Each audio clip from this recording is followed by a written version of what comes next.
Pojďme si dneska ohodnotit mekáč a já vzhledem k tomu, že ho žeru furt, tak tohle hodnocení bude mít váhu konečně.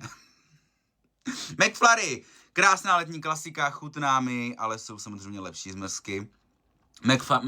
McFuffin. Jsem chtěl říct McFuffin.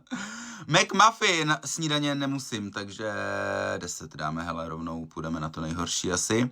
McChicken, miluju. Mamka mi ho kupovala jako malýmu už, protože mi prostě chtěla dávat furt kuřecí. Nevím, jestli čekala, že se ze mě stane kuře, ale... takže prostě odmala ho mám rád, takže na 2.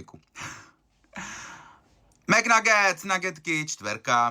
Tam jako, když nechceš, abys měl něco mezi zubama, dáš si nuggetky. Filet o fish, miluješ nebo nenávidíš? Já ho mám rád, ale tak jednou za rok. Když byl u nás v Česku ještě, tak jsem ho fakt si dával třeba jenom jednou za rok. Před 2 rokama jsem si ho dával v Chorvatsku.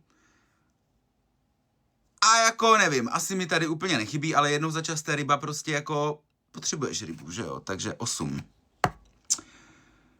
Ježíš, tady ty rostlinné varianty, jako asi neměl jsem, takže nevím. Nevím, to teďka aktuálně nejsem vegan. McSpicy! Miluju! Byl úžasný a já ho dám na... Jednička by byla moc, na 3 hráme. Hranolky! Nic není lepšího než hranolky z mekáče number 1, prosím. Quander Pounder, to je jako český McRoyal, nebo what do you mean? Tak OK, dejme tomu, že je to McRoyal 7, ten mi docela chutná. A jako poslední Big Mac, hele jo, tak na 5 může být Big Mac a mě už tady tečou sliny, já jdu si objednat mekáč, čau.